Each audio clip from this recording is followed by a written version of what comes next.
Don't know how that came across, but yeah, I'm having a beer during this episode. Talk about a cold open. Why did I'll that let you sound rude?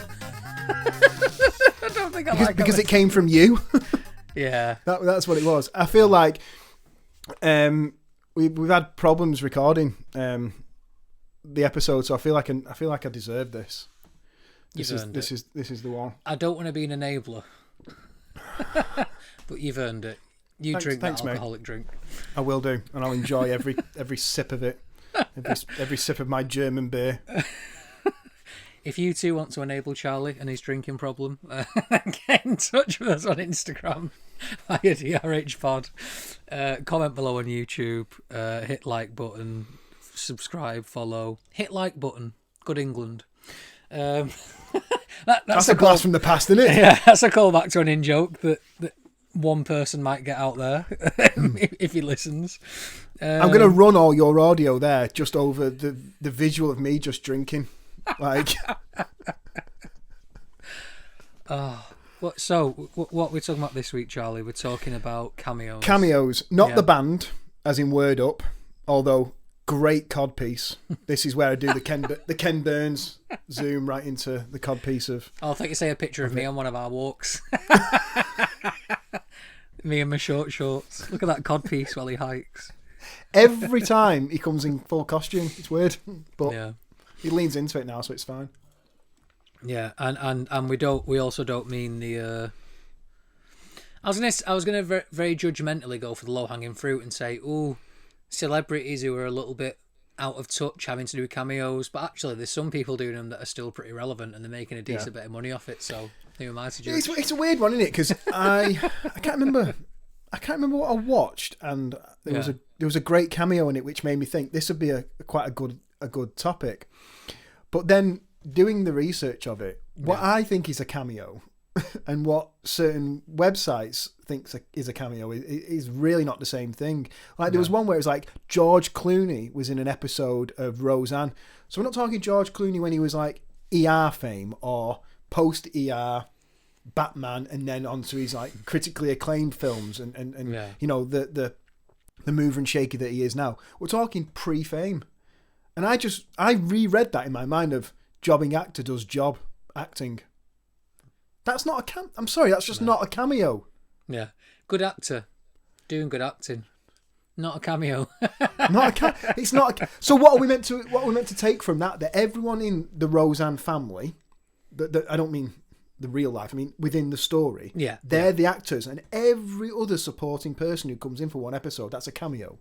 So most acting is cameos then. Come on. Yeah. Come on. We're talking true cameos. I think we need to steer away from certain heavy hitters like the Marvel Cinematic Universe. Because I wouldn't want to mention cameos from Thor in, you know, a non-Thor film. Because, you know, it's too easy, and it's not really a cameo like. Yeah. For this chat anyway. Yeah, exactly. We spoke off pod, off air, off camera, whatever, about, like you say, like what counts as a cameo, because a lot of people seem to count very random things, and I find just anecdotally talking to people about their favourite cameos and things, asking people, a lot of the stuff they mention for me is just a supporting role in something. Yeah. It's not necessarily.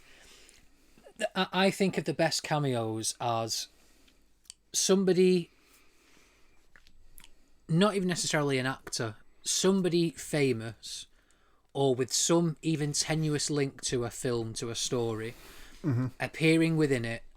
They might not even have a line, or sometimes they'll have one or two lines, and it's almost a bit of a fourth wall breaking thing sometimes, which I actually think sometimes can harm a film, but regardless, rightly or wrongly. It's something I wanted to mention about, Yeah, there's a little bit of a nod to the audience, or a little tip of the hat, or a wink to people watching at home. Which again sounded so bad. What is going on today? Post-credit sting, mate. There you go. But a lot of the stuff online I found did lean more towards what I think of as, oh no, that's just like a good supporting role, or that's just like a cool little role. Okay, so here's a question for you. Where do you sit on this then? So if we're talking about not the characters from other Marvel properties being in not their property movie, but another one with like the Avengers and stuff like that. So what do you think about Matt Damon being in? That was one I was going to talk about. And is Liam Hemsworth as well, isn't it? Yeah, exactly. Yeah, Matt Damon, Liam Hemsworth, and Sam Neill. He's playing. Oh shit! Yeah, playing Thor Ragnarok. So yes, for context, Thor Ragnarok. There's a scene where the events of a couple of the previous Thor films, or the general idea of Thor, Loki, and Odin, the sibling rivalry and the father-son problems in the relationship is played out by actors in Asgard who are played by Matt Damon, Sam Neill. It's great. I think it's very, very funny. Yeah, for me that definitely counts because it's one scene. It's for a comedy bit, a comedy moment, and it is very wink to the audience. It is very meta and very, because Matt Damon's one of those. Matt Damon has a few good cameos over the years, and even just references in general to him, taking the mick out of him a little bit and that sort of stuff. He always seems to take it in his stride. He's been asked about stuff in the interviews about when he's been like Team America and stuff like that. Team America and South Park and things have taken the mick out of him a bit, and he's kind of been very kind of gone along with it and took it in good faith and good humour and been a bit of a a good sport about it. It's testament to, I think, him as a person. Yeah, definitely. I think he definitely comes across as like quite a real person. Yeah, he's a great actor and he's great in action films and he can be that big Hollywood star. He's one of those true old school like A-listers. Like there'll be people who watch stuff just to watch him, and there's a certain mystique. But then you see him in interviews and he doesn't feel like a schmoozy Hollywood actor. He feels just like a guy who happens. Ben Affleck. And he enjoys being sent up and he'll send himself up with stuff and he's happy to be the butt of the joke. And Ben Affleck's one who's similar, where I think maybe he's got a way more of the negative side, not just poking fun at him. Like he's got like the tabloid side of it, and he's really and maybe sometimes he's been caught in moments where he's not taking it as in good faith. But again, when you hear other actors talk about stuff that he's joked about and he's admitted certain films been in that is bad, again you go, oh yeah, he's really took that on his stride. But yeah, Matt Damon anyway, his mate.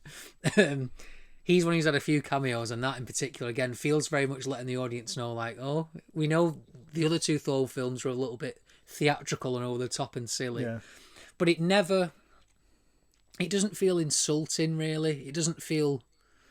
You could easily start to undermine the value of the first two Thor films, because I really enjoy the first two. I know they get a lot of stick, and I'll probably get stick for saying that. Again, I did do an open call on trolling me recently. But I quite like the little nod of, like, this Thor film's going to be a little bit different from the other two you've seen. It's going to be less Shakespearean, less over the top, and more it's in the vein of Guardians. It's in the vein of the modern Marvel films, which I think it was a nice way to acknowledge that transition by using a cameo or using three. when I saw Matt Damon there, I was like, oh, is Ben Affleck going to be in it as well? Because that would have been nice. That would have been really cool, but then maybe it would have been a bit too much. Yeah. Because I think it goes into something you alluded to earlier, is that certain genres or certain tones in films would be too much to put a cameo in there. It would just... Can you imagine like Seven with a cameo in it? It'd be like, this is too much, or do you know what I mean? Or like Tinker Tailor Soldier Spy that had a cameo of Elton John in it or something. It'd be like, what's going on there? Yeah, I think and it's not only would it not make sense in the movie, like in Thor, it's at the right moment. It totally makes sense in that moment. It's still almost doing a bit of storytelling. It's basically saying to the audience, without us literally looking down the barrel of the camera and going, this ain't your granddad's Thor. This is the new sexy Thor with a short back and sides. It's without literally being that obvious and really fourth wall breaking to the point of taking you out of it. Within the world of the film, it makes sense, but it also they're expecting people will laugh and go, all right, okay, Taika Waititi's very clever, and we like the decision made. Yeah. The And the thing is, if you take the actual scene, it builds Loki's character, so it makes sense within the world that he's orchestrated for however he's managed to do it. That they're elevating Loki to this a folk hero or something. So it changed the actors who were doing the cameo and put unknowns or whatever in it. That scene still would make sense in the film. So I think that's why it works. Is it doesn't feel like it could just be taken out and everything would carry on as normal. So it has a place in it. One of the cameos, or it's a 2-for-1, that I absolutely love is in Trading Places with Eddie Murphy and Dan Aykroyd. So very, very quick synopsis.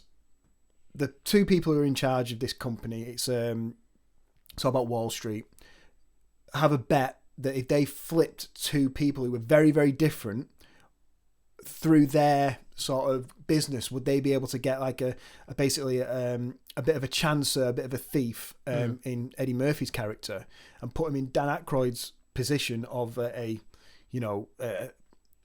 high level trader? Would they still get the positive results because they're so good? Yeah. And that's the basic setup of the movie. They're great in it. The two leads, but there's it's the Duke company, and it's Randolph and Mortimer Duke. Yeah. So they do it. The whole rest of the film happens, and at the end, it goes wrong for Mortimer and Randolph. Then in Coming to America, there is a scene where two homeless people get given a bit of money, and it's the same actors, Randall and Mortimer, playing the same characters, and they wake one of them wakes the other one up, going, Mortimer. And he's like, "What's up, Randall?" And he's like, "We're back in," and they've got the money that they've been given, and they're sleeping in like the homeless are sleeping in tents on in I think it's in New York somewhere, but they're definitely playing the same characters, and I was like, one, I love it because I love a very involved world. I love a world building thing, and I like to think like, Trading Places and Coming to America are the same universe. Yeah, great, and it was just a brilliant cameo. Unlike the Thor one, if it was any other actors playing it, it wouldn't make sense. So you wouldn't have that scene, and it only works for them two. And I think it's really, really near the end of the film, but they pick the right moment that it doesn't need to be in there, but it is in there, and it's a good funny moment. It doesn't it doesn't develop anyone's character. It doesn't develop the story really. It only actually really makes sense if you've watched Trading Places. Yeah, I love that cameo. It's great. It's one of my favourite ones. I've got two that I've researched, that I knew of anyway, and they're in my list, and that's one of my top tier ones. Go on, what's your other then while we're on it? My other one, so I didn't realise this at the time. It wasn't until years later. So in Hook, 1991 Hook movie, it's Robin Williams playing Peter. Is he called Panning? Is he changed his name to Panning? But he's Peter Panning. I barely remember it, but yeah. So he's dressed as a pirate on a pirate ship, and Hook is saying, "I'm not feeling this." He's doing like a big speech. "I'm not feeling this. One of you doesn't believe me. One of you's not bought in." And as an audience member, you're going, "Oh, it's because it's Peter Pan's. It's because he's there pretending." So Hook goes along, all the pirates going, "You, no, not you. No, it's not you. It's not you." And it gets to this character and Peter Pan. And he looks at Pan and goes, "No, it's not you." And he looks at this other one, and he puts this pirate in the boo box, which is basically a trunk, and they put like scorpions in it. It's like a little bit of a torture thing. Yeah. And the actor is hilarious. The fear and shame and all this, and then they say, "Oh yeah, I didn't believe you." And I start crying, and they start crying and stuff. And I loved it, and I was scared as a kid thinking about the boo box. It's Glenn Close. Yeah. As you started talking about it, I remembered. Yeah. And when I'm looking at the picture of her, I can see it's her. But at the time, she's got she looks completely different. She's muddied up. She's got short grey hair, a beard, and it's not like they try and lean in to make it really obvious. It's her, when you know it's her, you can tell it's her. Yeah. But that's a great cameo. I mean, she's a brilliant actress, and she's great in this. Yeah. And I love that cameo. And again, if it wasn't her, that would make sense still in exactly. the film. Just any other character. It just happens to be someone who obviously, for whatever, I don't know the backstory, but she was available and she wanted to be a part of something, a project. So like, let me do the thing. Yeah, I love Hook anyway. I've watched it as an adult, and I think it still stands. I mean, it's a great film. Similar to that, what we literally spoke about it today, earlier today anyway, was a great actor. I don't know if it's credited or not. And only in doing research in this, I kind of connected the dots. But then once you know it's obvious, is Cate Blanchett in Hot Fuzz as the CSI, as the crime scene investigator. Yeah. Who she's fully masked up, isn't she? With Yeah. the and again, since the Glenn Close thing, the moment you can see the image with the name in context and you see the eyes, you go, yeah, I've watched Lord of the Rings 100 times. I know Cate Blanchett's eyes, yeah, and and again, the voice and everything. But again, it's for me that's the quintessential cameo of here's an actor, here's an artist who is clearly a fan of another artist, and somehow the start, either they know them or they heard through the connections through the industry, like, oh, can I just do a thing? Can I just have a cameo? Or maybe the director was a fan of them and approached them and said, can I just do this really silly thing? Can I just ask? Yeah. I'll just ask and see what happens, and it turns out like most people will never know, but yeah. Do you fancy doing it? Most people never ask them to go, oh, do you fancy doing like quite a funny little cameo in something? And someone of such a, high like accolade would never normally gets asked, but would actually really like to, just bust out a quick cameo in something and have a bit of a laugh, when they're not going to a property with everything that she takes to it. Yeah. Normally, it's like actually probably quite a relief to be on camera going, this is just fun. I'm getting to do that thing that, is normally quite an intense job for me, and I get to just have a bit of fun with it. That's what I imagine. But do you know what I mean? Because it is fun. It is fun for to do those little bits. Yeah. Have you got any favourite non-actors that have popped up in things? So when we spoke about preparing for the episode, I had one that in my mind was the best non-actor who has a couple of cameos in different films, but a couple of them to the point where it starts to lean into the thing that I hypocritically said, oh, that's a supporting role, not a cameo, is David Bowie. All right. Because although you can make he's a musician, he's not an actor. He's good enough that he is an actor in the stuff that he's in. Well, I mean, he has acted in things. Yeah, exactly. And I mean, the silly one, the fun one, is Zoolander, when he's just there, and I'm pretty sure he's playing himself, and that for me is where it gets. That's like a proper cameo where in the world of the film, this celebrity is this celebrity. Yeah. And Ben I think maybe he's done both, hasn't he? He's done the supporting character and because he plays. I think he plays Tesla, doesn't he? In The Prestige, yeah. Yeah. And that was my other one, that the other end of the spectrum of in Zoolander he pops up and he's the judge for a catwalk face-off or whatever it is. It's really silly and fun and like, oh great, and he's not showing off his acting chops, but you're like, no, yeah, I'm into it. I get it. And then you go to The Prestige where I've seen a lot of things say this is one of the better cameos, and I get it, but I also think it goes beyond a cameo at that point. I agree. I think he's a great example. Yeah, he's a great example for what we're talking about. But I completely agree. I think in that one, he's a character. He's just an act. He's acting. He's an actor doing good acting. He's never going to let me live that one down. But anyway, However, that doesn't detract from the fact that he has cameoed in things before. I've got a musician in one, and this is definitely a cameo. Go on. Ian Brown in Harry Potter and the Prisoner of Azkaban. All right, okay. Yeah, the camera pans across. I don't think it's the Leaky Cauldron. I think they're in some sort of like wizards, witches bar or whatever. Yeah. And he's reading a book, and he's just either that way up or that way, with his finger just sat there, and he's got a cup next to him with the spoon in the cup, stirring his own cup. Yeah. The argument could be made, if you're sat there doing that, you might as well just pick up the spoon and do that. However, bloody lazy wizards. I don't like the touching. Maybe that's it. As a wizard, he's fine doing that. He just doesn't like the tactile thing of touching a spoon, so he has to do that where he does. Anywho, it's definitely Ian Brown. It pans across, and again, like, it doesn't need to be in the film, but it could be in the film with someone else doing it. It's just nice that it's Ian Brown. Yeah. Doing it. He's a British musician. It's arguably one of the biggest British franchises. You've got to call it British. I think it's a lot of international money and stuff like that. But it's got a lot of people think of it as British. It's quintessentially British, though, isn't it? It's definitely even with sort of like American and other finances from around the world, more Hollywood.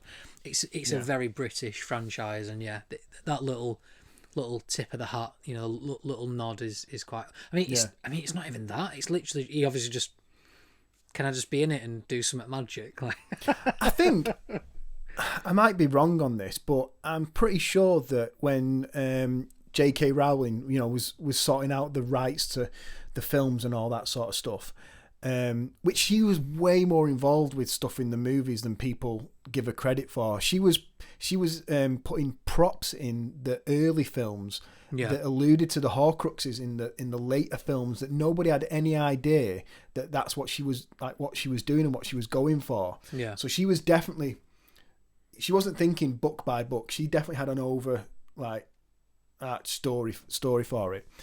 But I think there was something along the lines of, she made sure that all the teachers in Potter had to be English actors. Right. And I don't know how I feel about that, but I mean that's what I have seen somewhere along the lines, to try and keep it as British feeling as it could. Yeah. Which I just think's interesting. I don't know how I feel about it, because obviously actors should be able to act, and I'd like to think that if I was given the opportunity, that I would be able to go and potentially do anything that I was able to do, rather than being told that I couldn't just because of X, Y, or Z sort of thing. Yeah. But I think it just kind of goes with the thing of she was way more involved. She didn't just write the books and then pass it on. Like, she was still heavily connected to the job and of the films. Yeah, she didn't just sell her rights on and sit back. She wanted to have a hand in something that she'd put a lot of her own passion and love into, and which isn't good or bad, because I mean, Stephen King, he's known for not caring about the movies. He doesn't, he'll sell the rights quite cheaply if he thinks that someone wants to do something with it, and because his thing is like, I'm the books, I'm the writer, this is what I'm going for, this is what I want to do. Oh, you want to make a movie of it? Yeah, whatever. Apart from with The Shining, which he wasn't happy with and made the TV series, which is terrible. It's a lot longer. Yeah. Funny enough, Stephen King was someone I wanted to talk about. The cameos that are quite common, or probably more obvious or famous ones, are where the director or somebody involved creatively will appear in something. It's like Stephen King is in a lot of his adaptations as a random character, even when he's in Sons of Anarchy as well, and that's another. I was going to say he has a proper role in that, which again, he's still a cameo, but he's I think because he's a non-actor, that you could say he's an actor now. Like. Yeah, but I think because his skill set is not actor. If he has a bit of a meatier role, does that blur the lines and go, oh, it's still a cameo because he's not an actor? Yeah. I don't know. Well, Scorsese does it a lot. He's in his films. So in Taxi Driver, he plays the really obnoxious guy in the taxi. he pops up in his films, and Kevin Smith is one who does it. I mean, obviously he plays Silent Bob, so that's like a full role. And to be fair, he's also an actor. He's a comedian. He's a director, but he's not. But he gets a lot of cameos as well. To be fair, he gets like quite a few people popping up across his film. Yeah. But yeah, I mean, Stan Lee's a big one, which I know we said MCU. Actually, I've got another one for the MCU, but I think what I meant by that is like the big characters. But exactly. So like Cap being in non-Cap films or Thor being on Thor films doesn't feel like a cameo really. But Stan Lee's the big one, and I'd argue that for most. What is it, Mr. Stank? He's not Mr. Stank. When he comes in at the end. Is it Mr. Stank in the Civil War? Yeah. Tony Stank. Yes. Tony Stank, that was it, not Mr. Stank. Yeah, Tony Stank. I'd argue that he's probably one of the ones that mainstream audiences will get, and the idea of a cameo and because he's been, I mean, since before the MCU, he's been in a lot of the other Marvel films anyway, I think. Tobey Maguire one, I think he's been in that Spider-Man film. I think he pulls a kid out of the way of a falling balcony in one of them, and he's in Enter the Spider-Verse as well. An animated version of Stan Lee. Yeah. And he's actually in the Spider-Man ride in Universal Studios in Florida. Oh, nice. So he's the guy gets about. He's there. Yes, Stan Lee's a big one when you think about that. Tarantino, I mean, he gives himself again. It's borderline in it between cameo and just a role. He can act, and he gives himself quite a few lines in some of them. but you could say it's a cameo. His characters rarely move the plot along or are essential to the story, but he's in there. He pops up, and again, I feel like it counts because it is that little fourth wall wink to the audience, like, oh, there he is. Yeah, there's the man himself. Yeah. I've got my one for the MCU is Elon Musk. Oh right, where does he pop up in that? So he's in Iron Man 2. I think. Right, okay. I think it's when Tony is. Where's the racetrack? Is he in Madrid or something? Or he's. Oh, is he in Monaco? Monaco, and he's walking through the sort of the VIP section where all the tables are. And I think he actually mentions something like to whoever he's with. He's like, oh, don't let me go over there because Elon's going to want to speak to me. And then he gets up and tries to have a conversation with Tony. And Tony kind of like not bats him off like physically, but kind of like, all right, okay, nice one, Elon. See you later. And he kind of almost like belittles him a little bit. He's not famous for film and TV, but when you are at the sort of the leading edge of anything, you can end up coming into the zeitgeist and taking on that celebrity sort of side of it. I watched an interview when he's told, they ask him about how he feels about the astronauts who don't support his idea of, taking, like going into space privately and stuff like that. And they don't agree with him and stuff. And he's almost heartbroken because he says like, these are the guys who I look up to, and I do a lot of the things I do because of these guys. So to be told directly by my heroes that they are discounting what I'm doing, that's like a fan of, Superman, and then being told, like, and Superman saying, I don't like you. It's like, that's basically what that just happened to him. The people who inspired him to do the things he's doing are telling him, don't do it. Don't do it. The thing you're doing, I discount what you're doing. Yeah. It's like, wow. That's like, Iron Man 2 gets a bit of a bad rap, and actually, I quite enjoy Iron Man 2, but I've not watched it for years. But since you've said that, I have a vague, I can just about picture it in my mind. I think it's before he start. The whole happens with, is it Ivan? Happens on the race course when and Whiplash all that comes sort of out and starts chopping stuff up. I like that. That was a very good move. You could see me. You could see my Mickey Rourke impression, which is. I thought you were going to say Mickey Mouse. Then I was like, I see that. one that I think definitely blurs the line again of. It gets to the point where you could argue it's a supporting role, but I think it is a great cameo because again it has that impact. It has the nod to the audience. It's Bill Murray in Zombieland.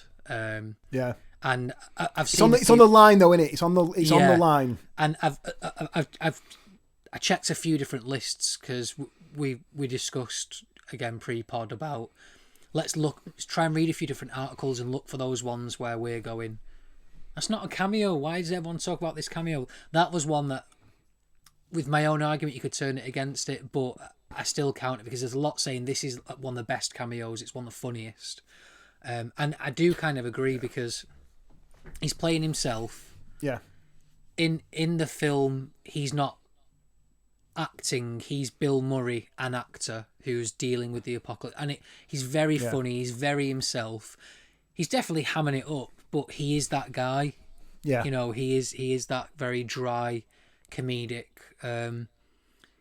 Sometimes comes across like he's taking the mick out of the person he's talking to, or like he's clever, but actually taking the mick out of himself as well. And it hits all those points perfectly. And again, he doesn't necessarily massively change the story or move things along, but it is quite pivotal to the film. That moment is quite jarring. And the thing is, he's good in it. Yeah, like, he's exactly. Enjoyable. He's enjoyable in it.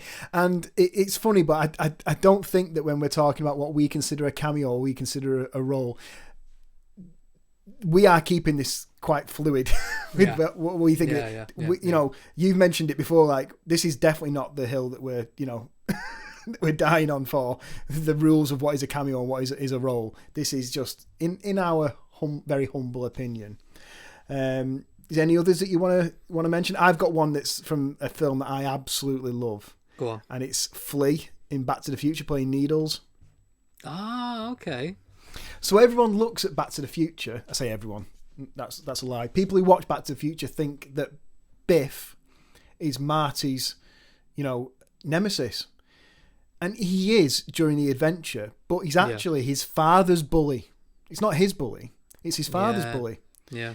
His actual bully or, nemesis in the movie is Needles, who he has the drag race with, and how he would have, in an alternate 1985, broken his wrist. But he's also the guy who he ends up working with in the future, in the alternate 2015, is it? Where he's his boss and gets him fired through doing a weird transaction. So he's in that as well. And that is definitely a cameo because he's in it, so it's such a small point that he's in. Isn't he in Big Lebowski as well? Isn't he one of the... he's one of the henchmen. Yeah, I can't remember what they're called now. They're just like anarchists, aren't they, basically? But yeah. He's in, so he does like popping up in stuff. I love it. I mean, I'm a Chili Peppers fan anyway. So, and I mean it's like when you see what a hot take. Oh. Keep that in. I see like Flea in it, and it's like, I like the Chili Peppers. He's one of my boys. Yeah, he's in it. It's cool. And then to be in like Back to the Future, which is one of my favorite franchises, to see him in that, going, and he's fine. And the thing is, he's not an actor, but he's good in it. Like he pulls it off. Like, I don't know if he did a Meteor role, it would be whether or not he would maybe the cracks would start to appear. But for what what they need him to do, does it as well as any actor, I would argue, could have done what he needed to do in that. You hate him. He's very teethy in it, and he's very snarly, this character, and he's like a real physical and looking, and also animated, the way he moves. He's a very counterpoint to Marty's character. Yeah. So seeing them two on screen together really, really works as like how different these two people, could be. I think I went into that way deeper than I was expecting to. No, I like it though. In summation, Flea as Needles in Back to the Future. Good. Back to the Future. There's a Back to the Future related cameo we should mention. Not a loved film particularly. I really disliked it, but there are a few cameos in it. But A Million Ways to Die in the West, when Doc Brown is in one of the saloons in the western town, which I love it. Not a fan of that film. I'm not the biggest fan of Back to the Future, but what a great little nod to, obviously Seth MacFarlane loves Back to the Future. He especially loves like 80s and 90s blockbusters and big important seminal films like that.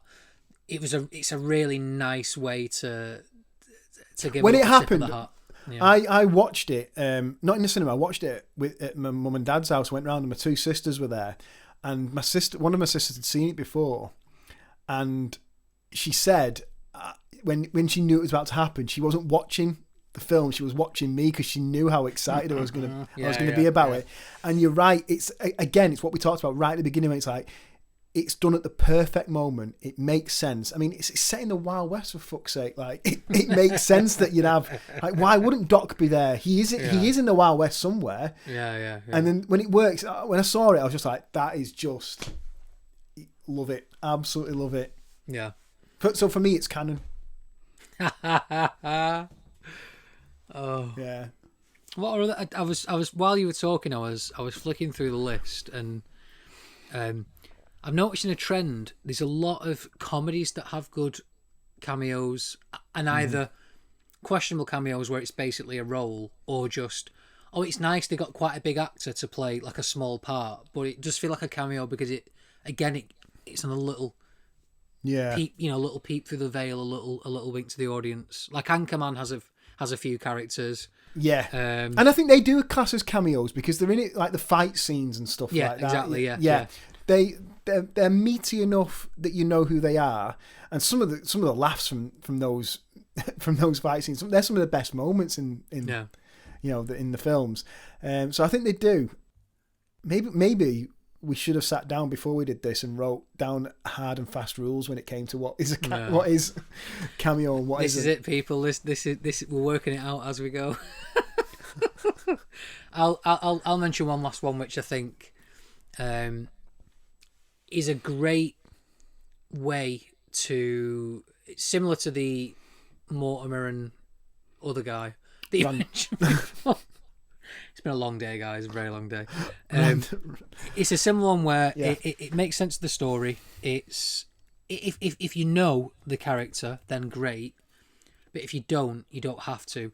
21 Jump Street, when Johnny Depp is unleashed as one of the is revealed as Johnny Depp. Yeah, they bring him in like a little cage and they just pop it up and he just fucking goes for it and unleash him on the current cast. Oh, right. Johnny Depp in 21 Jump Street. He is revealed at the end of the film, the first one, and I'm sure there's plenty of people out there who still don't know, because I didn't know until I watched the film and was like, oh, and then looked into it.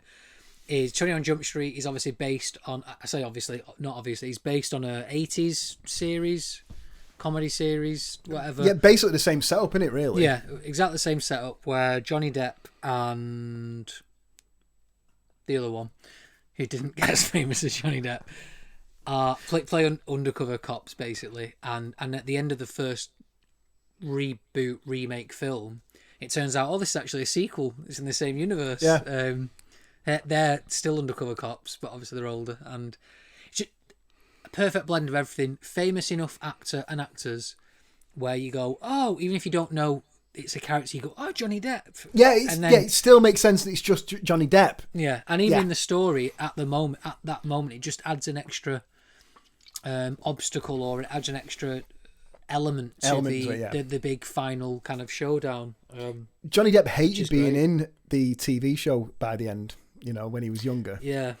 So there's reports of him like tying elastic bands around his tongue, and so it was like, so his performance, because he couldn't leave because he was contractually bound. So the only way for him to get out of it was to be fired. So he would try and mess up as much as he could to get fired, but because his star was rising so much, they were like, we're not going to get rid of this guy. He's one of the biggest reasons for it.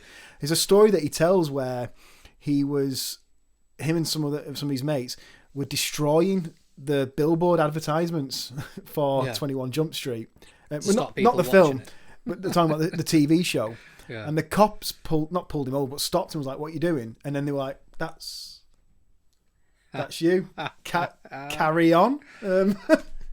There's a theory, and maybe it's just a joke that Red Letter Media made, but there's a theory that the theatrical version of Blade Runner, which has the voiceover, which is terrible, and Harrison Ford is massively phoning it in, and it massively ruins But that was the whole point of him doing it that way, wasn't it? Because it's like, is that he thought, if I do it this badly, surely they're not going to use it, and then they used it. Mate, some of the intonations on his, like he obviously there's an upward inflection whenever you ask a question, and he's doing really?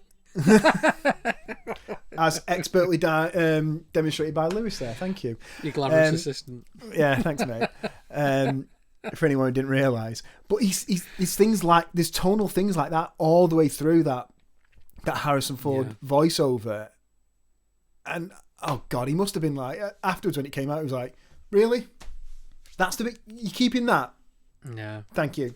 Thanks. And again, just because he was contractually obliged to do it, even though he didn't want There's to. loads of things with Blade Runner where it's like the unused footage from Kubrick's Shining gets put in at the end, and like, I mean, the problem with that is like, oh, it's a lovely countryside, so why are we all leaving Earth, and why are they living in this condemned, polluted city when that exists? There's a great cameo though, The Shining in Blade Runner. Actually, there is a cameo in The Shining. I think when the camera's panning at the beginning, there's a broken down car in the shot. Yeah. And in the book, that car is described what they're driving, but in the film, to make it different, they're in a different vehicle, and it's kind of like, this is going to be different. So that was a nice. I think that's one of the things vehicle cameo. That was quite. Quite good. I think that's one of the things that King took issue with was that it felt like Kubrick was saying, this isn't this, the Shining, which you could argue, well, don't make it then. But yeah, that's one of those things that I think there's so many versions of the beef or the dislike between them. I think just like one or the other, or like them both. Just go for it. I've read the book and I really like it.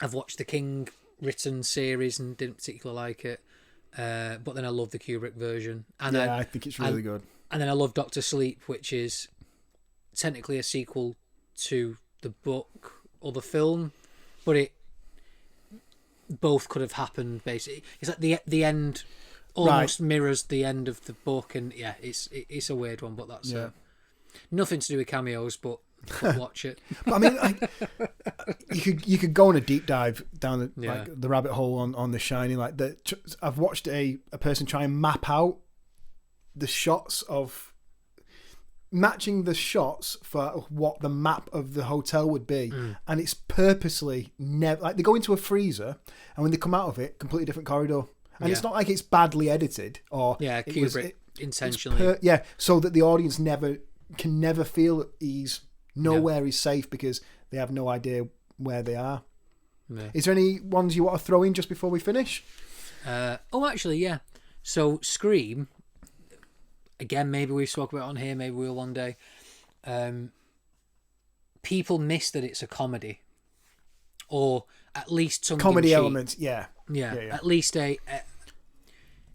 it's a commentary on horror and slashers and where the industry was going. Yeah. And for anybody who, to this day, I know people who are like, no, it's just a horror film. Wes Craven cameos in it as Freddy Krueger. So, like, there you go. I mean, it does a great thing because you've got Drew Barrymore at the beginning. Yeah. Which you could almost argue, it's a bit of a meteor role, and she was quite famous. Is she the lead? Yeah, but then she's gone straight away. So, and that again is definitely meant to make you go, oh no. Right, okay. Spoiler alert. Anything can kind of happen. And she's on the poster. She's the woman, the face distorted sort of character on the beginning. So it definitely wanted to trick the audience into, thinking it was possibly a different lead. And I'm not sure that Neve Campbell was. I don't know if it was a first role. I'm guessing it wasn't. But I don't know how famous she was at the time. Whether or not seeing her on the cast list would have made people think she's obviously the lead. I'm wondering as well, just off the top of my head, we maybe could have researched this if we were, more professional than we are, but I reckon comedy and or horror are where you're going to see the most cameos. Yeah. And as in, like, straight up, either the casting choice is a cameo, it's meant to go, oh, it's like a choice, or it's just they know someone who's involved or wants to be involved, or someone's just say, can I be in your next thing? Or do you know what I mean? Like, yeah, I think both sides of that spectrum. I think comedy and horror are probably the most covered when you think about it. Yeah, and I think on the surface, people always think that comedy and horror are the opposite ends of the spectrum. But I mean, we've spoke about this probably on and off pod, that actually they're actually so close together. That line has to be danced so carefully either way. Yeah, like you basically build tension, release, build tension, release. Oh yeah, it's this exact build same tension, build method. tension, change expectation, still building tension. Yeah. Drew Barrymore dies and then reveal. Yeah, my last one is a non-speaking. You can't even really tell it's them. So I was looking at some of the stuff with Hook, and the Boo Box cameo and all that. And there's a bit where two characters on London Bridge, I think it is, start floating up because they get sprinkled with fairy dust or whatever. All right, okay. And yeah, you can't tell, but I have to believe this, that it's Carrie Fisher and George Lucas. They're playing the couple that are floating up. All right, okay. I just love the fact that you can't see them. A bit like Daniel Craig playing the Stormtrooper. Yeah, like you're just told it's him, and you go, okay, brilliant. Like I just really like that little that tiny little thing in there. Like you can't ever tell that it's them. They're so far away. But I love the thought that it's Carrie Fisher and George Lucas. Yeah, a little bit of IRL world building. Fluff my lines right at the end. Cool. I mean, you could say it again now, and I'll edit it in clean, but no, we're not going to do that. Any ones that we've missed that you think we've missed out, we've probably done it on purpose, but still, let us know in the comments below on YouTube, or message us on Instagram. Or scream at us in the street. That's fine too. If you see us, just shout at us from a safe distance. Or in the future, if this is post lockdown fully, come and tell us. Yeah. Or if it's really far in the future, you'll have no idea what we're talking about. No, were people never allowed next to each other in the just park? Be talking over the what's the thing Elon Musk wanted to do? The interlink the brain thing. It's been a very long day, as I've already said. Anything else to add, Charlie? Yeah, guys, pay no attention to that man behind the curtain. Bye. Bye.